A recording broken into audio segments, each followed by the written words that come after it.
आली रे आली IBPS क्लर्कची add आली. यस मित्रांनो, स्क्रीनवरती दिसतच आहे तुम्हाला IBPS क्लर्क 2023 वॅकन्सी आउट याची जाहिरात नुकतीच प्रसिद्ध झालेली आहे. तर यस मित्रांनो, मी निखिल चित्रवार द इन्फिनिटी अकॅडमीच्या या ऑनलाईन प्लॅटफॉर्ममध्ये आपल्या सगळ्यांचं सहर्ष स्वागत करतो. तर मित्रांनो, नुकतीच IBPS क्लर्क 2023 ची ॲडव्हर्टाईज आलेली आहे. खूप साऱ्या वॅकन्सीज आहेत मित्रांनो याच्या. ठीक आहे, खूप मोठी गोल्डन अपॉर्च्युनिटी आहे. राईट, ज्यांना बँकिंग क्षेत्रामध्ये करिअर करायचं आहे किंवा ज्यांना काही अल्टरनेट सोर्स बघायचा आहे. ठीक आहे, कारण बँकिंग क्षेत्रामध्ये ऑलरेडी माहिती सगळ्यांना मित्रांनो खूप साऱ्या वॅकन्सीज असतात. Right, already RRB clerk RRB PO ची वॅकन्सी आलेली आहे. ठीक आहे, लाईनअपमध्ये आहे आता IBPS क्लर्क, याच्यानंतर IBPS PO, त्यानंतर SBI क्लर्क, SBI PO या लाईनअप वॅकन्सी आहेत. त्यानंतर LIC ची वॅकन्सी येईल मित्रांनो पुढच्या काही दिवसामध्ये. ठीक आहे, नाबार्डची वॅकन्सी यायची शक्यता आहे. ठीक आहे, भरपूर साऱ्या वॅकन्सीज आहेत मित्रांनो. लाईनअप 1 बाय 1 एक झाल्यानंतर एक तुमची ॲड येणारच आहे. ठीक आहे, तर बघू मित्रांनो, आता सध्या जी लेटेस्ट ॲड आलेली आहे राईट, IBPS क्लर्क 2023 खूप साऱ्या जागा आहेत मित्रांनो. 4 ते 5,000 प्लस जागा आहेत. राईट, याच्यामध्ये महाराष्ट्रासाठी किती जागा आहेत, कोण कोण इलिजिबल आहे, राईट, याची शैक्षणिक अर्हता काय आहे, अभ्यासक्रम काय आहे, निवड प्रक्रिया कशी असणार आहे, परीक्षा पद्धती कशी असणार आहे, याची वयोमर्यादा काय असणार आहे, हे सगळं आपण आजच्या व्हिडिओ लेक्चरमध्ये पाहणार आहोत. ठीक आहे मित्रांनो, तर जास्त वेळ वाया न घालवता आपण डायरेक्टली व्हिडिओला सुरुवात करूया. ठीक आहे, तर चला बघूया मित्रांनो. तुम्हाला स्क्रीनवरती दिसत आहे IBPS क्लर्क 2023 जाहिरात प्रसिद्ध. तर नुकतीच IBPS क्लर्क 2023 ची जाहिरात प्रसिद्ध झालेली आहे. मागच्या वर्षी पण याच पिरियडमध्ये ही जाहिरात प्रसिद्ध झाली होती. सेम यावर्षी पण याच पिरियडमध्ये ही जाहिरात प्रसिद्ध झालेली आहे. 2 दिवसाखाली आपण एक शॉर्ट व्हिडिओ बनवला होता. राईट, एक शॉर्ट नोटिफिकेशन होतं. राईट, एक प्रेस नोट होती, त्याच्यामध्ये एक IBPS क्लर्क 2023 1 तारखेला येण्याची शक्यता आहे मी सांगितलं होतं. आणि तसंच झालेलं मित्रांनो, त्याच्या आधी एक दिवस आपल्याला ही जाहिरात मिळालेली आहे. तर बघू मित्रांनो, डिटेल्स पाहूया आपण. ठीक आहे, तर दिसतंय मित्रांनो तुम्हाला institute of banking and personal selection IBPS.co.in या ऑथराइज्ड वेबसाईटवरती ही तुम्हाला ॲडव्हर्टाईज बघायला मिळेल. ठीक आहे मित्रांनो, तर नोटिफिकेशन कशाचं बघा मित्रांनो, तर रिक्रुटमेंट ऑफ क्लर्क्स म्हणजे IBPS क्लर्क्स वॅकन्सीज फॉर 2024-25. ठीक आहे मित्रांनो, यासाठी ही वॅकन्सी आहे. ठीक आहे, तर आता आपण बघूया की नेमकी काय काय वॅकन्सी आहे, किती प्रकारे याच्यामध्ये अर्ज करू शकतो आपण, कोण कोण इलिजिबल आहे. ठीक आहे, तर पहिल्यानंतर बघू मित्रांनो ही वॅकन्सी कधी आउट झालेली आहे, याची लास्ट डेट काय आहे. ठीक आहे, तर बघा मित्रांनो, ऑनलाईन रजिस्ट्रेशन सुरू होणार आहे मित्रांनो 1 तारखेपासून म्हणजे 1 जुलैपासून मित्रांनो. ठीक आहे, 1 जुलैपासून याचं ऑनलाईन रजिस्ट्रेशन सुरू होणार आहे. ठीक आहे, म्हणजेच आता जस्ट सुरू झालेली आहे थोडक्यात. राईट, लास्ट डेट काय मित्रांनो, तर 21 तारीख ही तुमची लास्ट तारीख आहे. म्हणजे जस्ट ॲड आलेली आहे, आजच ॲड आलेली आहे. ठीक आहे, तर तुम्ही आजपासून फॉर्म भरायला सुरुवात करू शकतात. म्हणजे 1 तारीख ते 21 म्हणजे तुम्हाला 21 दिवसाचा जवळपास नियर अराउंड 20 ते 21 दिवसाचा वेळ मिळत आहे. राईट, तर लवकरात लवकर फॉर्म भरा मित्रांनो, लास्ट डेटची वाट बघू नका. तर कोण कोण इलिजिबल आहे, कोण कोण फॉर्म भरू शकतो, हे सगळं आपण आजच्या व्हिडिओ लेक्चरमध्ये पाहणार आहोत. ठीक आहे, तर बघा मित्रांनो, याची पेमेंट 1 तारीख ते 21 तारखेपर्यंत आपण पेमेंट करू शकतो याची ऑनलाईन अर्जची. ठीक आहे, तर बघा मित्रांनो, याचं जे कॉल लेटर आहे प्री एक्झामिनेशन ट्रेनिंग, ठीक आहे, हे ऑगस्टमध्येच येणार आहे. ठीक आहे, डाउनलोड ऑफ कॉल लेटर म्हणजे काय, कॉल लेटर डाउनलोड कधी आहे, ऑगस्ट 2023. ठीक आहे, तर तुमची जी एक्झाम आहे मित्रांनो ऑगस्ट किंवा सप्टेंबर मध्ये तुमची याची एक्झाम होणार आहे. ठीक आहे, ऑलरेडी प्री शेड्यूल आहे, हे ऑलरेडी सगळं आलेलं आहे. ठीक आहे, तर ऑगस्ट किंवा सप्टेंबरमध्ये याची एक्झाम होईल मित्रांनो. तर तुमच्या हातामध्ये जवळपास 3 महिने आहेत, 2 ते 3 महिने पकडून चला मित्रांनो. जवळपास तुम्हाला 70 ते 80 दिवसाचा कालावधी मिळतो प्री एक्झामिनेशनची अभ्यास करण्यासाठी किंवा त्याची स्ट्रॅटर्जी बनवण्यासाठी. ठीक आहे, त्यानंतर याचा जो रिझल्ट आहे तो लगेच सप्टेंबर-ऑक्टोबर IBPS एक्झाम कंडक्ट करते. लक्षात घ्या मित्रांनो, ज्या आपण एक्झाम IBPS कंडक्ट करतं राईट, त्याचं शेड्यूल फिक्स असतं. राईट, जेव्हापासून नोटिफिकेशन येतं राईट, त्याच्या 90 दिवसाच्या आत किंवा 60 दिवसाच्या आत याची एक्झाम होते, कंपल्सरी एक्झाम होते. लगेच रिझल्ट पण 10 ते 15 दिवसात, पुढच्या 15 दिवसात तुम्हाला रिझल्ट मिळतो.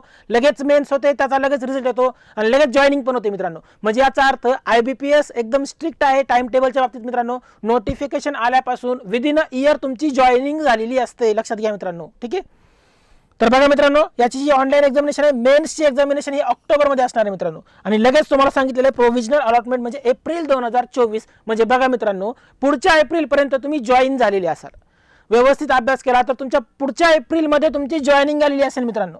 डायरेक्ट जॉईनिंग 1 वर्षाच्या आत. राईट, म्हणजे बघा मित्रांनो, खूप मोठी ऑपॉर्च्युनिटी आहे तुमच्याकडे. ठीक आहे, तर लक्षात घ्या, आजपासून फॉर्म सुरू झालेला आहे. 1 तारीख ते 21 तारखेपर्यंत याची लास्ट डेट आहे. तर बघू मित्रांनो, याला कोण कोण इलिजिबल आहे बघूया आधी. ठीक आहे, कोण कोण एक्झाम देऊ शकतं. राईट, कोण कोण एक्झाम देऊ शकतं आपण हे बघूया. तर बघा, नॅशनॅलिटी म्हणजे काय तर सिटीजन ऑफ इंडिया, ठीक आहे, हे तर सर्वांनाच माहिती, जवळपास हा कॉमन क्रायटेरिया आहे, ठीक आहे. नॅशनॅलिटी काय आहे, सिटीजन ऑफ इंडिया, ठीक आहे. ही सेंट्रल लेवल एक्झाम होते, ठीक आहे.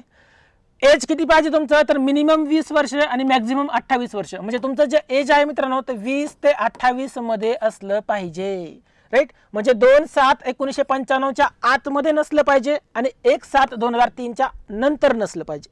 या डेट्स आहेत तुमच्या, या कट ऑफ डेट्स आहेत मित्रांनो, ठीक आहे. 2/7/1995च्या आतमध्ये तुमचं डेट ऑफ बर्थ नसली पाहिजे आणि 1/7/2003च्या नंतर तुमची डेट नसली पाहिजे, ठीक आहे. म्हणजे ॲज ऑन डेट नोटिफिकेशन जे आलेलं आहे, राईट, ॲज ऑन डेट सांगितलेलं आहे काय, 1/7/2023, म्हणजे 1/7/2023ला तुमचं जे वय आहे मित्रांनो ते कमीत कमी 20 वर्ष आणि जास्तीत जास्त 28 वर्ष हवं. हे झालं जनरल कॅटेगरीसाठी. जे जनरल कॅटेगरीमधून फॉर्म भरणार आहेत मित्रांनो, ओपन कॅटेगरीमधून, त्यांच्यासाठी एजचा जो क्रायटेरिया आहे तो 20 ते 28 असणार आहे मित्रांनो, ठीक आहे.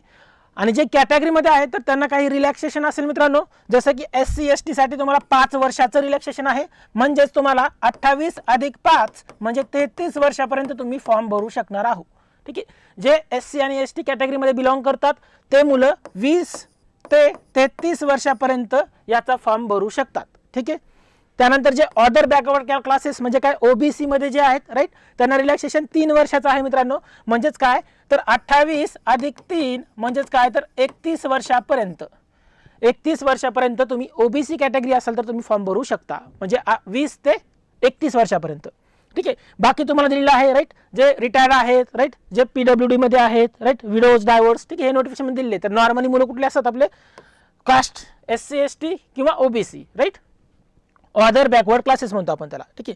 तर कास्टच्या मुलांनी लक्षात ठेवायचं आहे, फॉर जनरल कॅटेगरी 20 ते 28, ठीक आहे, +5 आणि +3 सगळ्यांनी लक्षात ठेवा, ठीक आहे. तर बघा मित्रांनो, याला एज्युकेशनल क्वालिफिकेशन काय काय लागणार आहे, कोण कोण इलिजिबल आहे, म्हणजे हा फॉर्म कोण कोण भरू शकतो हे आपण बघूया आधी, ठीक आहे. तर a degree in any discipline सांगितलं मित्रांनो. इथं काही असं तुम्हाला स्पेशल ग्रॅज्युएशन पाहिजे असं नाहीये की ग्रॅज्युएशन कोणत्या फील्डमध्ये पाहिजे, सायन्समध्ये पाहिजे, आर्टमध्ये पाहिजे, कॉमर्समध्ये पाहिजे किंवा एखादी स्पेशल डिग्री पाहिजे, तर असं बिलकुल नाहीये. Any field, any graduation can apply. तुमच्याकडे कोणतंही ग्रॅज्युएशन असेल मित्रांनो तर तुम्ही या वॅकन्सीसाठी अप्लाय करू शकता, from a university recognised by a government of India or any equivalent सांगितलेले, एनी इक्विव्हॅलंट क्वालिफिकेशन, राईट. म्हणजे याचा अर्थ त्याच्या इक्वल पण काही असेल तरी ते देखील चालतं, ठीक आहे. म्हणजे याचा अर्थ तुम्हाला इथं सिंपल काय सांगितलंय, सिंपल भाषेमध्ये एनी ग्रॅज्युएशन कॅन अप्लाय. आणि महत्त्वाचं म्हणजे इथे पर्सेंटेजची अट दिलेली नाही, राईट, पर्सेंटेजची अट नाहीये, म्हणजे तुम्ही पासिंग जरी असेल तरी तुम्ही हा फॉर्म भरू शकता. तुम्हाला इथं फर्स्ट क्लास पाहिजे, सेकंड क्लास पाहिजे, right, first class with distinction पाहिजे, अबोव 60% मार्क पाहिजे, ॲग्रिगेट इतके पाहिजे, राईट, असं बिलकुल दिलेलं नाहीये, ठीक आहे. तुमची किती अटेम्प्टमध्ये एक्झाम निघाली आहे, तुमची 3 वर्षाची डिग्री 4 वर्षात निघाली का 4 वर्षाची डिग्री 5 वर्षात निघाली, याच्याशी काही घेणं देणं नाहीये. ॲज ऑन डेट, राईट, 21/7/2003, 21/7/2003 मध्ये किंवा 21/7/2023 पर्यंत, सॉरी 2023, 21/7/2023 पर्यंत तुमचं ग्रॅज्युएशन कंप्लीट असलं पाहिजे, म्हणजे तुमच्याकडे ग्रॅज्युएशन सर्टिफिकेट असलं पाहिजे, म्हणजे तुमची डिग्री कंप्लीट पाहिजे थोडक्यात. क्लिअर आहे मित्रांनो, आय होप सो समजत असेल सगळ्यांना, ठीक आहे. काही डाऊट असेल तर कमेंट करत चला मित्रांनो, ठीक आहे. दिले इथं, the candidate must have valid marksheet degree certificate that he or she is graduate on the day that he she registers and indicates the percentage of mark obtained in the graduation while registering online. म्हणजे याचा अर्थ या डेटला तुमचं graduation complete पाहिजे. म्हणजे appearing चालतात का तर नाही, राईट. इथे आपल्याला डायरेक्ट क्लिअरली समजतं, जे अपियर आहेत ज्यांचा अजून रिझल्ट आलेला नाहीये किंवा जे फायनल इयरला आहेत तर ते अप्लाय करू शकत नाही, कारण 21/7/2023 पर्यंत तुमचा रिझल्ट यायला हवा, किंवा ज्यांनी एक्झाम ऑलरेडी दिलेली आहे, राईट, जर त्यांचा रिझल्ट 21/7/2023 या कट ऑफ डेट पर्यंत येत असेल, ठीक आहे, तर मात्र तुम्ही हा फॉर्म भरू शकता. क्लिअर आहे मित्रांनो सगळ्यांना, आय होप सो समजत असेल सगळ्यांना, ठीक आहे. काही डाऊट असेल तर कमेंट करा मित्रांनो. नेक्स्ट सांगितलं आपला कम्प्युटर लिटरसी, हे पण महत्वाचं आहे, ठीक आहे. हे झालं फक्त ग्रॅज्युएशन. मग ग्रॅज्युएशन सोबत काय पाहिजे, आता ही क्लेरिकल पोस्ट आहे मित्रांनो, तर बऱ्याच जणांचा असा समज असतो की क्लेरिकल पोस्ट आहे म्हणजे टायपिंग सर्टिफिकेट लागतं का. सर टायपिंग सर्टिफिकेट लागतं का, तर बिलकुल नाही, राईट. ही सेंट्रलची वॅकन्सी आहे, सेंट्रलला शक्यतो टायपिंग सर्टिफिकेटची गरज नसते, राईट. टायपिंग सर्टिफिकेटची तुम्हाला कुठलीही गरज नाही, तुमचं मराठी टायपिंग किंवा इंग्लिश टायपिंग तुम्हाला नाही आलं तरी चालेल, ठीक आहे. इथे टायपिंग सर्टिफिकेटची काहीही गरज नाही, फक्त आणि फक्त तुमच्याकडे ग्रॅज्युएशन असलं पाहिजे आणि त्याचा जो रिझल्ट आहे तो 21/7/2023 पूर्वी आलेला हवा. क्लिअर आहे मित्रांनो. आणि दुसरं काय बघा, तर कम्प्युटर लिटरसी सांगितलं आपल्याला. कम्प्युटर लिटरसी म्हणजे काय, तर कम्प्युटर बद्दल नॉलेज. मग तुमच्याकडे कम्प्युटरचं एखादं स्पेशलायझेशन असेल, राईट. तुमची डिग्री जर कम्प्युटरमधून झालेली असेल, जसं की BSc म्हणतो आपण, राईट, BCS म्हणतो, bachelor in engineering in computer science म्हणतो, कम्प्युटर इंजिनिअरिंग म्हणतो, किंवा BTech इन कम्प्युटरिंग म्हणतो. म्हणजे कम्प्युटर फील्डमध्ये जर तुमचं ग्रॅज्युएशन असेल तर तुम्हाला एक्स्ट्रा सर्टिफिकेटची गरज नाहीये, राईट. कम्प्युटर लिटरसीसाठी एक सर्टिफिकेट लागतं, जसं की आपण म्हणतो MSc IT. तर MSc IT हे सर्टिफिकेट आहे कम्प्युटर लिटरसीसाठी, ठीक आहे, राईट. ज्यांच्याकडे हे सर्टिफिकेट नाही ते त्यांना लागेल, MSc IT लागेल, ठीक आहे. परंतु जर सर्टिफिकेट नसेल, परंतु जर तुमचं ग्रॅज्युएशन असेल इन कम्प्युटर फील्डमध्ये, इथे दिलेलं तुम्हाला, ठीक आहे. कॅन्डिडेट शुड हॅव सर्टिफिकेट, म्हणजेच MSc IT किंवा कम्प्युटरचं अजून कुठलं certificate, diploma in computer engineering किंवा degree in computer operations language, ठीक आहे. म्हणजे तुमच्याकडे डिप्लोमा असेल कम्प्युटरमधून किंवा डिग्री असेल कम्प्युटरमधून, राईट, किंवा कम्प्युटरचं एखादं सर्टिफिकेट असेल, राईट, तर मात्र तुम्ही अलाउड आहात. परंतु काय, तर तुमच्याकडे कम्प्युटरच्या रिलेटेड कम्प्युटरचं नॉलेज आहे हे सांगण्यासाठी तुमच्याकडे काही ना काही पुरावा लागेल, काही ना काही डॉक्युमेंट लागेल. जसं की MSc IT आहे, MSc IT मोस्ट ऑफ सर्वांचं झालेलं असतं, तर MSc IT सर्टिफिकेट चालेल, ठीक आहे. पण जर MSc IT सर्टिफिकेट नसेल किंवा तुमच्याकडे कुठलंही कम्प्युटर सर्टिफिकेट नसेल कम्प्युटर लिटरसीचं, परंतु तुमचं ग्रॅज्युएशन जर कम्प्युटर फील्डमध्ये झालं असेल, राईट, कम्प्युटर सायन्समधून झाला असेल, कम्प्युटर इंजिनिअरिंग झाला असेल, BSc वगैरे, राईट, BCS वगैरे, पण कम्प्युटर हा सब्जेक्ट घेऊन, किंवा तुमच्या फायनल इयरला मित्रांनो, तुमच्या फायनल इयरला जर कम्प्युटर हा सब्जेक्ट असेल, कम्प्युटर अवेअरनेस किंवा कम्प्युटर लिटरसी संबंधित कुठलाही सब्जेक्ट असेल, तरी देखील तुम्हाला चालेल. तुम्हाला एक्स्ट्रा सर्टिफिकेटची गरज नाही. क्लिअर आहे मित्रांनो. म्हणजे दोन गोष्टी लागतील. पहिलं काय, तर एनी ग्रॅज्युएशन, तुमचं ग्रॅज्युएशन कोणत्याही फील्डमध्ये चालेल, राईट. त्यासाठी काही बॉन्डिंग नाहीये. Art, commerce, science, engineering, science, काही चालेल, मेडिकल चालेल, काहीही चालेल, फक्त ग्रॅज्युएशन हवं. पासिंग हवं फक्त, तुम्हाला पर्सेंटेजची अट नाहीये, राईट. कितीही पर्सेंटेज असले तरी तुम्ही अप्लाय करू शकता, फक्त पासिंग हवं. आणि तुमचा जो रिझल्ट आहे तो कधी आला पाहिजे, 21/7/2023 पूर्वी तुमचा रिझल्ट आलेला पाहिजे. म्हणजे याचा अर्थ अपेअरिंग चालणार नाहीत. हा डाऊट तुमचा क्लिअर झाला. ज्यांचा रिझल्ट आलेला आहे किंवा ज्यांचा रिझल्ट 21/7/2023 पूर्वी येण्याची शक्यता आहे ते लोक यासाठी अप्लाय करू शकतात.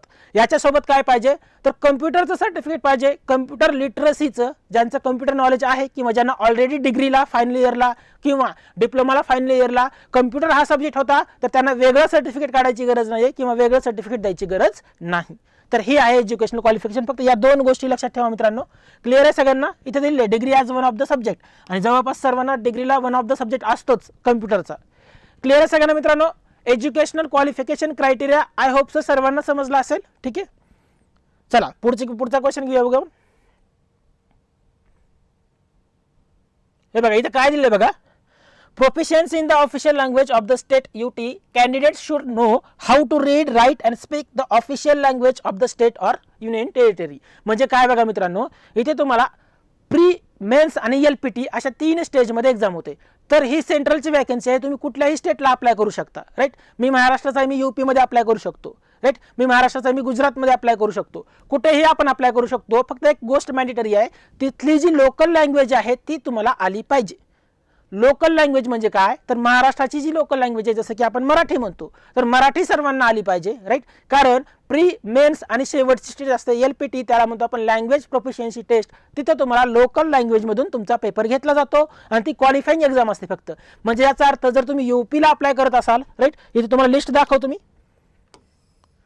कुठल्या स्टेटची काय लँग्वेज आहे किंवा कुठून पेपर होणार आहे. जसं की इथे बघा मित्रांनो, हे आपल्याला लँग्वेज दिलेली आहे, ठीक आहे. जर अंदमान निकोबारला अप्लाय करायचं तर तुम्हाला इंग्लिश आणि हिंदीमधून पेपर होईल, ठीक आहे. परंतु तिथली जी लोकल लँग्वेज आहे ती तुम्हाला आली पाहिजे, राईट.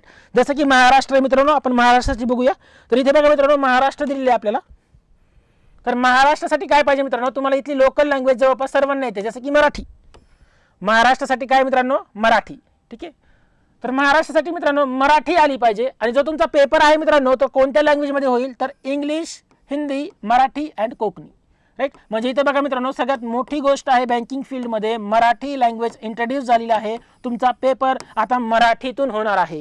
ही खूप मोठी आणि खूप चांगली गुड न्यूज आहे मित्रांनो, की पेपर डायरेक्टली मराठीमधून होतोय. तर 4 लँग्वेजमध्ये तुमचा पेपर होईल, इंग्लिश, हिंदी, मराठी आणि कोकणी. तुम्हाला जी लँग्वेज कम्फर्टेबल आहे ती लँग्वेज तुम्ही सिलेक्ट करू शकता, ठीक आहे मित्रांनो. तर चला मित्रांनो पुढे जाऊयात आपण. तर ही झाली एज्युकेशन क्वालिफिकेशन क्रायटेरिया. मी ऑलरेडी सांगितलं, any degree any graduation can apply, पर्सेंटेजची अट नाही. ज्यांचा रिझल्ट 21/7/2023 पूर्वी येईल तेच लोक, प्लस कम्प्युटर लिटरसीचा तुमच्याकडे पुरावा हवा, तो कोणत्या फॉर्मॅटमध्ये हवा हे देखील मी सांगितलेलं आहे. ठीक आहे, तर पुढे बघू आपण आता. जर तुम्ही महाराष्ट्रासाठी अप्लाय करताय तर तुम्हाला मराठी आली पाहिजे. यूपीसाठी अप्लाय करताय तर त्या स्टेटची लोकल लँग्वेज तुम्हाला आली पाहिजे. गोवासाठी अप्लाय करताय तर तुम्हाला कोकणी ही लँग्वेज आली पाहिजे, कारण गोवाची लँग्वेज काय आहे, लोकल लँग्वेज कोकणी लँग्वेज आहे. ठीक आहे, तर ज्या स्टेटसाठी तुम्ही अप्लाय करणार त्या स्टेटची लोकल लँग्वेज तुम्हाला आली पाहिजे. ठीक आहे, तर मोस्ट ऑफ जण महाराष्ट्रासाठी विचार करतील. ठीक आहे, तर याची फीस वगैरे बघा मित्रांनो, 175 रुपये फीस असणार आहे. कोणासाठी? SC ST आणि एक सर्व्हिसमॅन आणि PWBD साठी. राईट, म्हणजे कॅटेगरीसाठी राईट SC ST लोकांसाठी किती फीस आहे? 175. आणि जनरल कॅटेगरीसाठी फॉर अदर म्हणजे काय ST ST आणि या 4 कॅटेगरी सोडून बाकी ज्या कॅटेगरी आहेत जसं की ओपन आहे, EWS आहे, OBC आहे, या सगळ्यांसाठी 850 रुपये तुमची ऑनलाईन फीस असणार आहे. कारण एक्झाम कोण कंडक्ट करतं? तर IBPS एक्झाम कंडक्ट करते. ठीक आहे मित्रांनो, तर हे झालं फीसचं स्ट्रक्चर. तर आता आपण बघूया मित्रांनो एक्झामिनेशन स्ट्रक्चर बघूया. तर कोण कोण अप्लाय करू शकतं हे आपल्याला समजलं. ठीक आहे, राईट, एक्झाम कधी आहे, त्याची फॉर्म डेट कधी आहे, कधी चालू होणार आहे, तर हे सर्व आपल्याला व्यवस्थित समजलेलं आहे. तर आता आपण बघूया याच्या स्टेजेस काय आहेत. ठीक आहे, एक्झामचा स्टेजेस किती आहेत हे बघूया आपण. त्याच्याआधी आपण थोडंसं वॅकन्सी बघून घेऊया मित्रांनो, नंबर ऑफ वॅकन्सी बघून घेऊया. ठीक आहे, तर बघा हा वॅकन्सीचा टेबल आहे मित्रांनो. तर महाराष्ट्रासाठी इतक्या वॅकन्सीज आहे मित्रांनो. तर महाराष्ट्रासाठी बघूया आपण थोडक्यात. तुम्ही दुसऱ्या स्टेटला पण अप्लाय करू शकता, परंतु तुम्हाला सांगितलं मी आता काय क्रायटेरिया, तिथली लोकल लँग्वेज तुम्हाला आली पाहिजे. तर ही आहे मित्रांनो महाराष्ट्रासाठी असणारी वॅकन्सी. जवळपास 527 वॅकन्सीज महाराष्ट्रासाठी आहेत मित्रांनो. राईट, टोटल भरपूर सारे आहेत. महाराष्ट्रासाठी 527 वॅकन्सीज असतील. या वेगवेगळ्या बँकेच्या वॅकन्सी दिल्या आहेत, जसं की बँक ऑफ बडोदा आहे. बँक ऑफ बडोदामध्ये किती वॅकन्सी आहे, बँक ऑफ इंडियामध्ये किती आहे, बँक ऑफ महाराष्ट्रामध्ये किती वॅकन्सी आहे. राईट, या ज्या सगळ्या बँक्स आहेत मित्रांनो, या सगळ्या बँकेच्या इथं वॅकन्सीज तुम्हाला दिलेल्या आहेत. तर टोटल आहे 527 आणि बाकी तुम्ही कॅटेगरीनुसार तुम्ही डिस्ट्रीब्युशन करू शकता. कॅटेगरीनुसार तुम्ही काय करू शकता? डिस्ट्रीब्युशन करू शकता. ठीक आहे, तर हे खूप महत्त्वाचं टेबल आहे मित्रांनो. वॅकन्सी आधी व्यवस्थित बघून घ्या. ठीक आहे, तर आता आपण सिलेबस स्ट्रक्चर बघूया. सिलेबस स्ट्रक्चर काय असणार आहे किंवा याची स्टेजेस काय असणार आहे, एक्झाम स्टेजेस काय असणार आहे, एक्झाम किती स्टेजमध्ये होते, राईट, हे आपल्याला बघायचं आहे. तर एक्झाम बघूया आता आपण मित्रांनो. तर ही एक्झाम मित्रांनो 2 स्टेजमध्ये होते. तर पहिली स्टेज असेल मित्रांनो प्री एक्झामिनेशन आणि त्यानंतरची असणार आहे मेन्स एक्झामिनेशन. ठीक आहे, प्री प्लस याला आपण म्हणतो मेन्स. ठीक आहे, प्री मधून जे मुलं क्वालिफाय होतील ते मेन्सला पोहोचतील आणि मेन्स वरून डायरेक्ट फायनल कट ऑफ लागतो. प्री ही एक्झामिनेशन फक्त क्वालिफाईंग इन नेचर असणार आहे. राईट, म्हणजे हा इलिमिनेशन राऊंड असणार आहे मित्रांनो. प्री एक्झामिनेशनचे मार्क्स काउंट केले जाणार नाहीत फायनल मेरिटसाठी, ते फक्त मेन्सला जाण्यासाठी तुम्हाला याचा उपयोग होईल. परंतु जी मेन्स एक्झामिनेशन आहे मित्रांनो त्याचा फायनल मेरिटसाठी विचार केला जाईल. त्याची जी मेरिट लिस्ट आहे ती मेन्सच्या मार्कानुसार केली जाईल. ठीक आहे, आणि जे लोक मेन्स क्वालिफाय करतील त्यांना एक LPT पण द्यावी लागेल. त्याला आपण म्हणतो लँग्वेज प्रोफिशियन्सी टेस्ट. म्हणजे तुम्ही ज्या स्टेटमध्ये ज्या लँग्वेजसाठी अप्लाय केला आहे, जसं की महाराष्ट्राला अप्लाय केला आहे तर महाराष्ट्रामध्ये तुम्हाला मराठी आली पाहिजे हे नॉलेज चेक करण्यासाठी एक LPT असते, त्याला म्हणतो आपण लँग्वेज प्रोफिशियन्सी टेस्ट. ही पण फक्त क्वालिफाईंग इन नेचर असते, याचे मार्क्स कन्सिडर करत नाहीत. ठीक आहे, इथे फक्त तुम्हाला क्वालिफाय व्हायचं असतं. मार्क्स सोलली होल्ली पूर्ण मेन्सचे कन्सिडर केले जातात. क्लिअर आहे मित्रांनो. स्टेजेस इथे इंटरव्ह्यू नाहीये, तुम्हाला ग्रुप डिस्कशन नाहीये, इथे फक्त pre plus mains. Yes, negative marking बद्दल पण सांगणार आहे मित्रांनो मी. ठीक आहे, प्री प्लस मेन्स फक्त एवढं स्ट्रक्चर आहे. LPT फक्त क्वालिफाईंग इन नेचर. ठीक आहे, तर बघू आता मित्रांनो आपण पहिल्यांदा प्री वरती फोकस ठेवूया. प्री एक्झामिनेशनसाठी किती सब्जेक्ट असतील तर निगेटिव्ह मार्किंग आहे याला 1/4 निगेटिव्ह मार्किंग. ठीक आहे, प्रत्येक 4 चुकीच्या उत्तरामागे तुमचा 1 मार्क कट होणार आहे. ठीक आहे, तर बघूया आपण ते पण डिटेलमध्ये बघूया. तर बघूया आता आपण पहिल्यांदा प्रिलिमिनरी एक्झामिनेशन म्हणजे प्री एक्झामिनेशनमध्ये किती स्टेजेस, किती सब्जेक्ट आहेत, किती मार्कासाठी आहेत, त्याचा टाइम ड्युरेशन काय आहे हे सगळं बघूया आपण. ठीक आहे, तर बघा मित्रांनो प्री एक्झामिनेशनमध्ये तुम्हाला एकूण 3 सब्जेक्ट असतील. पहिला आहे तुमचा इंग्लिश लँग्वेज, दुसरा आहे न्यूमेरिकल ॲबिलिटी म्हणजे त्याला आपण क्वांटिटेटिव्ह ॲप्टिट्यूड म्हणतो आणि तिसरा आहे रिझनिंग ॲबिलिटी. अशा प्रकारे तुम्हाला 3 सब्जेक्ट असतील. ठीक आहे, तर पात्रता ऑलरेडी सांगितलेलं आहे मी लक्ष्मण. ठीक आहे, क्वालिफिकेशन पात्रता ऑलरेडी सांगितलेलं आहे मी. ठीक आहे, थोडा व्हिडिओ रिवाइज करा, समजेल तुम्हाला. Any graduation can apply. ठीक आहे, तुमचं वय वर्ष 20 ते 28 वय पाहिजे आणि फक्त ग्रॅज्युएशन कंप्लीट पाहिजे, बस, बाकी काहीही नाही याच्यामध्ये, फक्त ग्रॅज्युएशन. आणि ते पण कितीही मार्क असले तरी चालेल, पासिंग असले तरी चालेल. तर बघा मित्रांनो 3 सब्जेक्ट आहेत तुमचे. कोणते कोणते? इंग्लिश लँग्वेज, न्यूमेरिकल ॲबिलिटी आणि रिझनिंग ॲबिलिटी. अशा प्रकारे तुमचे किती सब्जेक्ट आहेत मित्रांनो? 3 सब्जेक्ट आहेत. ठीक आहे, तर पहिल्यांदा बघा इंग्लिश लँग्वेज आहे, तर इंग्लिश लँग्वेजचा जो पेपर आहे तो इंग्लिशमध्येच होणार आहे. ठीक आहे, ऑब्विसली इंग्लिशचा पेपर इंग्लिशमध्येच होणार आहे. ठीक आहे, तर किती क्वेश्चन असणार आहेत? 30 क्वेश्चन 30 मार्कांसाठी. 30 क्वेश्चन 30 मार्कांसाठी म्हणजे एक क्वेश्चन 1 मार्कासाठी असेल मित्रांनो. आणि याचा सेक्शनल टाइम असणार आहे मित्रांनो 20 मिनिटाचा. इथे कॉम्पोजिट टाइम नसणार आहे. कॉम्पोजिट टाइम म्हणजे तुम्ही कधीही कुठलाही क्वेश्चन सोडवू शकणार नाही. पहिला जो सेक्शन येईल तो 20 मिनिटाचा असेल आणि त्या 20 मिनिटांमध्ये तुम्हाला यातला इंग्लिशचा सेक्शन सोडवायचा आहे, जो तुमच्या समोर सेक्शन येईल. पुढच्या 20 मिनिटांमध्ये तुम्हाला क्वांटिटेटिव्ह ॲप्टिट्यूड सोडवायचं आहे. म्हणजे इथं जो टाइम आहे ना मित्रांनो, काय आहे? सेक्शनल टाइम म्हणतो याला आपण. रिलॅक्सेशन आहे, यस एससीला रिलॅक्सेशन आहे, कास्ट वाईज रिलॅक्सेशन आहे. ठीक आहे, ऑलरेडी मी एक्सप्लेन केलेलं आहे एससीचं रिलॅक्सेशन वगैरे किती आहे, प्लस 5 इयर रिलॅक्सेशन असतं. ठीक आहे, हां, तर चला आपण इथे येऊया. इंग्लिश लँग्वेज काय? 30 क्वेश्चन्स 30 मार्कांसाठी. कट ऑफ वगैरे मी सांगतो मित्रांनो, कट ऑफचा आपण एक सेपरेट व्हिडिओ घेऊन या. ठीक आहे, येस एसए फिमेल वगैरे सर्वांना जागा वगैरे सगळ्यांना रिझर्वेशन आहे. ठीक आहे, मी रिझर्वेशनचा चार्ट तुम्हाला दाखवला आता मी. ठीक आहे, हा तुमचा वॅकन्सीचा चार्ट होता, आता मी तुम्हाला शो केला होता वॅकन्सीचा चार्ट. हा वॅकन्सीचा चार्ट आहे मित्रांनो. हे बघा, एससी साठी वेगळ्या जागा आहेत, एसटी साठी वेगळ्या आहेत, ओबीसी, ईडब्ल्यूएस आणि जनरल, अशा प्रकारे या जागांचं कॅटेगरी वाईज रिझर्वेशन आहे. ठीक आहे, तर रिझर्वेशन इथं देखील आहे, राईट. कास्ट वाईज रिझर्वेशन सगळीकडेच आहे. ठीक आहे, एससीला एज क्रायटेरियाचं रिझर्वेशन पण आहे, प्लस 5 इयर्स, म्हणजे तुम्ही जवळपास 28 + 5 33 वर्षापर्यंत हा फॉर्म भरू शकता. ठीक आहे, कट ऑफचा वर मी एक सेपरेट व्हिडिओ बनवतो मित्रांनो, कट ऑफचा काय असणार आहे. ठीक आहे, किती लागू शकतो. तर चला येऊया परत आपण इथे. प्री एक्झामिनेशनच्या किती सांगितले मी? 3 सब्जेक्ट सांगितले होते. English, aptitude, reasoning. इंग्लिशचे 30 क्वेश्चन 30 मार्कांसाठी. परत ॲप्टिट्यूडचे 35 क्वेश्चन्स असणार आहेत मित्रांनो 35 मार्कांसाठी. आणि याची जी लँग्वेज आहे मित्रांनो, ही तुम्ही जी सिलेक्ट कराल ती. आणि मी आता सांगितलं इंग्लिश, मराठी, हिंदी आणि कोंकणी या 4 लँग्वेजमध्ये तुमचा पेपर होणार आहे. क्लिअर आहे सगळ्यांना? राईट, म्हणजे इथे मराठी लँग्वेज पण आहे, तुम्ही मराठीमधून पण पेपर देऊ शकता, तुम्ही इंग्लिशमध्ये पण पेपर देऊ शकता. तुम्हाला जी लँग्वेज कम्फर्टेबल आहे त्या लँग्वेजमधून तुम्ही पेपर देऊ शकता मित्रांनो. ठीक आहे, म्हणजे याचा अर्थ तुम्हाला इथे 35 क्वेश्चन क्वांटिटेटिव्ह ॲप्टिट्यूडचे असणार आहेत, 35 क्वेश्चन 35 मार्कांसाठी. म्हणजे इथे देखील तुम्हाला एक क्वेश्चन 1 मार्कासाठी असेल मित्रांनो. त्यानंतर रिजनिंग असणार आहे मित्रांनो 35 क्वेश्चन अगेन 35 मार्कांसाठी. म्हणजे अशा प्रकारे रिजनिंगला पण एक क्वेश्चन 1 मार्कांसाठी असणार आहे मित्रांनो. म्हणजे याचाच अर्थ काय मित्रांनो, टोटल 100 क्वेश्चन 100 मार्कांसाठी असणार आहे, एक क्वेश्चन 1 मार्कासाठी असणार आहे. आणि प्रत्येकाला सेक्शनल टाइम वेळ आहे, प्रत्येक सेक्शन आपण 20-20 मिनिटात सोडवायचा असतो. म्हणजे याचा अर्थ 100 क्वेश्चन 100 मार्कांसाठी असणार आहे. आणि ते निगेटिव्ह मार्किंग देखील असणार आहे मित्रांनो. निगेटिव्ह मार्किंग काय असते तर 1/4 निगेटिव्ह मार्किंग असेल मित्रांनो. 1/4 निगेटिव्ह मार्किंग. म्हणजे याचा अर्थ तुमच्या प्रत्येक 4 चुकीच्या उत्तरामागं तुमचा 1 बरोबर उत्तराचा मार्क कट केला जातो. याला म्हणतो आपण निगेटिव्ह मार्किंग. आणि ती किती असेल तर 1/4 निगेटिव्ह मार्किंग. क्लिअर आहे मित्रांनो? प्री एक्झामिनेशनचं स्ट्रक्चर सगळ्यांना समजलंय का? आय होप सो सर्वांना समजलं असेल. यस, समजलं सर्वांना? जितकी जण ऑनलाईन आहेत तितक्यांना सगळ्यांना समजलंय का प्री एक्झामिनेशन स्ट्रक्चर? ठीक आहे, तर हे असते मित्रांनो 100 पैकी एक्झाम असते. किती पैकी? 100 पैकी एक्झाम असते. राईट, जे मुलं प्रीचा कट ऑफ क्लिअर करतील ते जातील मेन्सला. आणि मेन्सला किती मुलं घेतात तर वॅकन्सीच्या 1:2 नियर अराउंड 10 मुलं घेतले जातात. एका जागेसाठी 10 मुलं हे पुढे मेन्सला जातील. याचा प्रिव्हियस इयरचा cut off near around 60 to 70 मध्ये असतो कट ऑफ.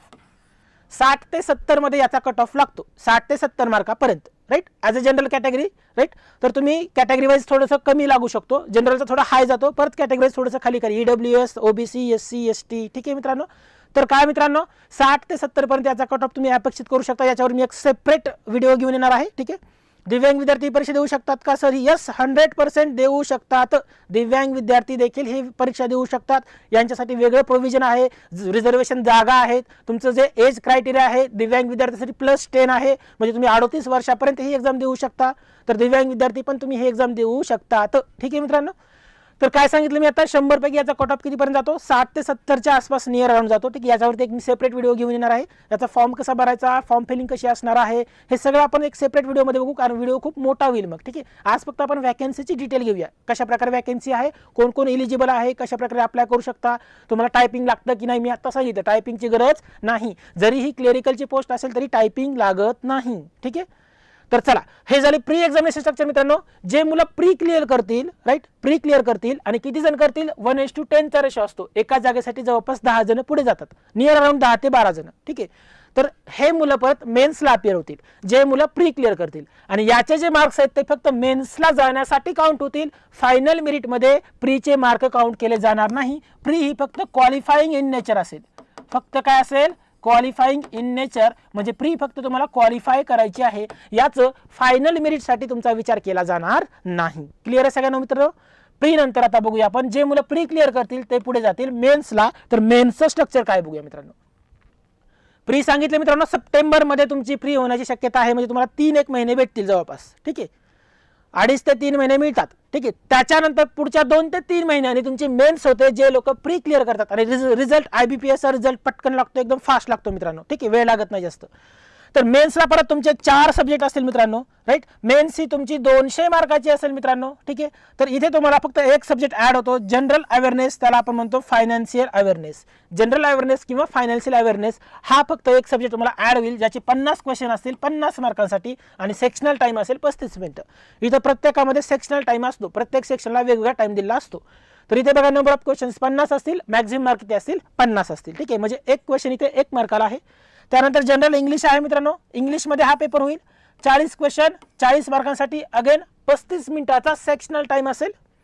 त्यानंतर रिझनिंग असेल मित्रांनो 50 क्वेश्चन 60 मार्कांसाठी. म्हणजे रिझनिंगचं वेटेज थोडंसं जास्त आहे इथं. 50 क्वेश्चन काय असेल? 60 मार्कांसाठी असतील. ठीक आहे, नेक्स्ट बघा मित्रांनो क्वांटिटी ॲप्टिट्यूड 50 क्वेश्चन अगेन 50 मार्कांसाठी असतील. ठीक आहे, म्हणजे अशा प्रकारे मित्रांनो तुम्हाला 190 क्वेश्चन असतील 200 मार्कांसाठी. 190 क्वेश्चन मेन्सला 200 मार्कांसाठी असतील. आणि इथे पण तुम्हाला निगेटिव्ह मार्किंग किती असेल? तर 1/4 निगेटिव्ह मार्किंग. इथे देखील तुम्हाला निगेटिव्ह मार्किंग असणार आहे. आणि हे जे 200 मार्क आहेत मित्रांनो, इथे तुमचं फायनल मेरिट काउंट होईल. म्हणजे तुमचं जे सिलेक्शन आहे मित्रांनो ते कशावरती होणार आहे? तर या मेन्स एक्झामिनेशन वरती होणार आहे. या मेन्स वरती तुमचं फायनल सिलेक्शन होणार आहे. ठीक आहे, म्हणजे याचा अर्थ काय मित्रांनो? या 200 पैकी तुम्हाला जास्तीत जास्त स्कोर करायचा आहे. ठीक आहे, आणि कट ऑफ जो लागतो मित्रांनो जवळपास 50% कट ऑफ लागतो. जर मागच्या वर्षीचा विचार केला तर नियर अराउंड 100 ते 110 मध्ये याचा कट ऑफ लागलेला दिसेल तुम्हाला. 100 ते 110 म्हणजे 200 पैकी 100चा कट ऑफ असतो. म्हणजे विचार करा मित्रांनो 100च्या आसपास, 100 किंवा 110च्या आसपास. म्हणजे विचार करा मित्रांनो 50% फक्त कट ऑफ लागतो. म्हणजे विचार करा तुम्हाला किती मोठी गोल्डन चान्स आहे, किती मोठा गोल्डन चान्स आहे ही एक्झाम क्रॅक करण्याचा. राईट, अभ्यास केला, प्रॉपर प्लॅनिंग केली तर तुम्ही एक्झाम आरामात क्लिअर करू शकाल. आणि खूप मोठी वॅकन्सी आहे. ठीक आहे, तर हा झाला मेन्सचा पॅटर्न मित्रांनो. ठीक आहे, आणि मेन्स वरती तुमचं फायनल मेरिट लागेल. राईट, जे लोक मेन्स क्लिअर करतील ते फायनल लिस्टमध्ये त्यांचं नाव येईल. ठीक आहे, आणि जे लोक मेन्स क्रॅक करतील त्यांना एक छोटीशी टेस्ट जायची, त्याला म्हणतो आपण LPT. त्याला आपण काय म्हणतो? Language proficiency test. ती फक्त क्वालिफाईंग इन नेचर आहे. राईट, जर तुम्ही महाराष्ट्रासाठी अप्लाय करतायत तर फक्त मराठीसाठी एक टेस्ट घेतली जाईल. ती फक्त तुम्हाला क्वालिफाय करायची, त्याचे मार्क्स पकडले जाणार नाही. ती फक्त क्वालिफाय करायची की बाबा तुम्हाला मराठी येतं की नाही इतकं फक्त चेक करतात. जर तुम्ही क्वालिफाय केली नाही तर मात्र तुमचा सिलेक्शन लिस्टमध्ये विचार केला जात नाही. आणि ती जवळपास सगळ्यांना मराठी येतच. ठीक आहे, तर ही जी LPT आहे लँग्वेज प्रोफिशियन्सी टेस्ट ही फक्त क्वालिफाईंग इन नेचर असते. क्लिअर आहे मित्रांनो सगळ्यांना? आय होप सो तुम्हाला सर्वांना पॅटर्न समजला असेल. तर एक्झाम कोणत्या लँग्वेजमध्ये मी सांगितलं? इंग्लिश, हिंदी, मराठी आणि कोकणी या भाषेमध्ये तुमची एक्झाम होईल. ठीक आहे, मराठीमध्ये पण ही एक्झाम होणार आहे. ठीक आहे, मराठी, हिंदी आणि इंग्लिश तिन्ही लँग्वेजमध्ये. क्लिअर आहे सगळ्यांना? वॅकन्सीचं डिस्ट्रीब्युशन सांगितलं मी ऑलरेडी. 527 जागांच्या जवळपास वॅकन्सी आहे. तर खूप मोठा गोल्डन चान्स आहे मित्रांनो. राईट, तर मिस करू नका. ठीक आहे, नंतर आपण हा फॉर्म कसा भरायचा, याचे प्रिव्हियस इयर कट ऑफ काय असतील, स्ट्रॅटर्जी काय असली पाहिजे याच्यावरती सेपरेट व्हिडिओ बनवूया. ठीक आहे, तर आजच्या व्हिडिओमध्ये आपण इतकंच बघूया. तर मित्रांनो या वॅकन्सीसाठी आता RRBची वॅकन्सी आलेली आहे already. RRB clerk already vacancy आलेली आहे. ठीक आहे, RRB PO ची पण वॅकन्सी आलेली आहे. आता आलेली आहे IBPS क्लर्क. याचा फॉर्म तुम्ही भरू शकता. ह्या दोनचा ज्यांनी भरला त्यांनी ठीक आहे, पण ज्यांनी फॉर्म नाही भरला ते IBPS क्लर्कचा फॉर्म भरू शकता. त्यानंतर IBPS PO ची वॅकन्सी आहे, SBI क्लर्क आहे, SBI PO आहे, LIC आहे, नाबार्ड आहे. खूप मोठ्या वॅकन्सी येणार मित्रांनो. ठीक आहे, तर यासाठी आपण एक बॅच सुरू करतोय. त्याच्यामध्ये आपली एक्सपर्ट फॅकल्टी टीम असणार आहे. राईट, प्रत्येक फॅकल्टीला खूप चांगला दांडगा अनुभव आहे. ठीक आहे, प्रत्येक फॅकल्टीने कुठली ना कुठली एक्झाम क्लिअर केली आहे, त्यांना खूप मोठा एक्सपिरियन्स आहे. ठीक आहे, तर तुमच्याकडून ते व्यवस्थित करून घेतील. ठीक आहे, तर मॅथ्स, रिझनिंग, इंग्लिशसाठी रिस्पेक्टिव्ह फॅकल्टी असणार आहे आपल्याकडे. जनरल अवेअरनेससाठी पण आपली चांगली टीम आहे. जनरल अवेअरनेस, बँकिंग अवेअरनेस आणि कम्प्युटर अवेअरनेससाठी. तर खूप मोठा गोल्डन चान्स आहे मित्रांनो. तर बिलकुल मिस करू नका. ठीक आहे, फॅकल्टी आपली एकदम एक्सपर्ट आहे. ठीक ठीक आहे. प्रत्येकाला त्या त्या विषयाचं खूप चांगलं नॉलेज आहे, खूप वर्षापासून शिकवत आहेत ते, त्यामुळे त्यांना नेमकं माहिती की एक्झाममध्ये काय येतं, काय विचारलं जातं, बँकिंगचा पॅटर्न कसा असतो आणि बँकिंग SSC रेल्वेचा अभ्यास एकत्रितरित्या कसा करायचा, हे सर्व तुम्हाला गायडन्स मिळेल याच्यामध्ये. ठीक आहे मित्रांनो. तर याची आपण बॅच पण सुरू करतोय मित्रांनो 3 जुलै 2023, राईट. ऑफलाईन बॅच नाशिकला करतोय आणि ऑनलाईन प्लस ऑफलाईन असणार आहे मित्रांनो. जे नाशिकचे नाही आहेत, नाशिकमध्ये ज्यांना पॉसिबल नाही होणार, त्यांनी ऑनलाईनमध्ये तुम्ही जॉईन करू शकता. ऑनलाईन पण आपली बॅच असणार आहे, ऑनलाईन प्लस रेकॉर्डेड. लाईव्ह लेक्चरला जमलं नाही तर तुम्ही रेकॉर्डेड फॉर्मॅटमध्ये पण ते लेक्चर्स बघू शकता. ठीक आहे. तर 4 ते 4.5 महिन्याची बॅच असणार आहे मित्रांनो. याच्यामध्ये तुमच्या सगळ्या एक्झाम्स कव्हर होतील. IBPS clerk, IBPS PO, SBI clerk, SBI PO, पुढच्या ज्या वॅकन्सी आहेत RRB clerk, RRB PO, LIC, NABARD, खूप मोठ्या वॅकन्सीज आहेत मित्रांनो. ठीक आहे. तर याच्यामध्ये जवळपास 300 प्लस इफेक्टिव्ह आवर टीचिंग असणार आहे मित्रांनो. आपलं प्री प्लस मेन्स दोन्हीचीही स्ट्रॅटर्जी, दोन्हीचंही प्रिपरेशन कशा प्रकारे करायचं, सोबत हे सगळं आपण करून घेणार आहोत. शॉर्ट नोट्स, PDF नोट्स, ठीक आहे. शॉर्ट ट्रिक्स, कॅल्क्युलेशन फास्ट कसं करायचं, प्रत्येक चॅप्टरच्या शॉर्ट ट्रिक्स कशा करायचा, याचं सेपरेट लेक्चर्स घेणार आहोत आपण. ठीक आहे. तर आपल्या टेस्ट सिरीज प्रत्येक टॉपिकची टेस्ट सिरीज तुम्हाला मिळणार आहे मित्रांनो, राईट. फुल लेंथ टेस्ट असणार आहे, मॉक टेस्ट असणार आहे. ठीक आहे. एव्हरी क्वेश्चन विदिन 30 सेकंडमध्ये कसं करायचं हे आपण प्रत्यक्षिक दाखवणार आहे, राईट. लाईव्ह टेस्ट देऊन दाखवणार आहोत मित्रांनो. ठीक आहे. तर याच्यामध्ये वीकली टॉपिक वाईज टेस्ट पण असणार आहे तुमची, राईट. डेली तुमचा 2 आवर्स 2 तास तुमचा रोज लेक्चर असणार आहे, प्लस त्याच्यानंतर अर्धा तासाचा एक डाऊट सेशन असणार आहे. म्हणजे प्रत्येक लेक्चर नंतर तुमचं सेपरेट डाऊट सेशन कंडक्ट केलं जाणार आहे मित्रांनो. म्हणजे ज्या लेक्चरमध्ये जे डाऊट्स आले ते लगेच क्लिअर केले जाणार मित्रांनो. तर खूप इफेक्टिव्ह बॅच असणार आहे मित्रांनो. तर नक्कीच तुम्ही याचा फायदा घ्या. ठीक आहे. यूट्यूबला बरेच डेमो लेक्चर्स पण अवेलेबल आहेत, त्याने आधी तुम्ही डेमो लेक्चर्स पहा आणि मग डिसिजन घ्या, कारण पुढच्या काही दिवसामध्ये खूप मोठ्या वॅकन्सीज येणार आहेत, खूप मोठ्या प्रमाणात. ठीक आहे. तर मित्रांनो नवीन लक्षात ठेवा, चान्स फक्त एकदा येतो तर तो मिस करू नका. ठीक आहे. तर या बॅचसाठी नक्कीच तुम्ही या कॉन्टॅक्ट नंबरवरती फोन करू शकता. ठीक आहे. आणि आपण नाशिकमध्ये ऑफलाईन बॅच आपली ऑलरेडी सुरू आहे. तलाठी, जिल्हा परिषद, नगर परिषद, वन विभाग, कृषी विभागची ऑलरेडी बॅच सुरू आहे मित्रांनो. ठीक आहे. 30 जून पासून ही बॅच सुरू होणार आहे, नवीन बॅच. तर या नवीन बॅचसाठी तुम्ही या कॉन्टॅक्ट नंबरवरती कॉन्टॅक्ट करू शकता. जे लोक तलाठी, सरळ सेवा भरती करत आहेत त्यांनी देखील नक्कीच ही बॅच जॉईन करा. इथे पण तुमची एक्सपर्ट फॅकल्टी असणार आहे. ठीक आहे. आणि या कॉन्टॅक्ट नंबरवरती फोन करा तलाठीसाठी वगैरे, सरळ सेवासाठी. ही आपली एक्सपर्ट टीम असणार आहे. ठीक आहे.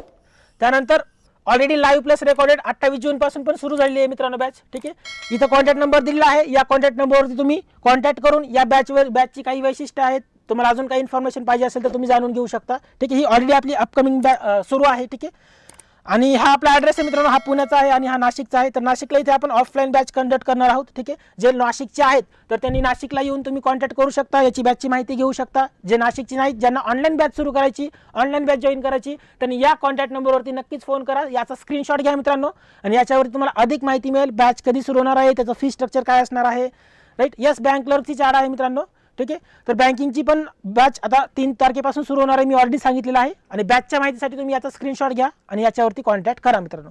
तर मित्रांनो खूप मोठी गोल्डन ऑपॉर्च्युनिटी आहे, तर मिस करू नका बिलकुल. पण लवकरात लवकर स्टेप उचला, पावलं उचला, कारण ही वॅकन्सी परत येत नसते. आणि मी ऑलरेडी सांगितलं मित्रांनो, आज नोटिफिकेशन आलं आहे आणि पुढच्या एप्रिलमध्ये तुमची जॉईनिंग असणार आहे. इतक्या फास्ट जॉईनिंग देणारी फक्त एकच बॉडी आहे, IBPS. बाकी कुठलीच बॉडी अशी नाही की ती तुम्हाला एका वर्षाच्या आत जॉईनिंग करून देते. जर तुम्ही चांगला अभ्यास ठेवला, इफेक्टिव्ह गायडन्स घेतलं, ठीक आहे, बॅचमध्ये तुम्हाला सगळा अभ्यास करून घेतला जाईल मित्रांनो. ठीक आहे. ऑफलाईन प्लस ऑनलाईन तितकं जरी तुम्ही फॉलो केलं तर नक्कीच तुमचं या पुढच्या एप्रिलमध्ये तुमचं सिलेक्शन झालेलं असेल मित्रांनो. म्हणजे एका वर्षाच्या आत तुमचा गव्हर्नमेंट जॉब तुमच्या हातात असणार आहे मित्रांनो.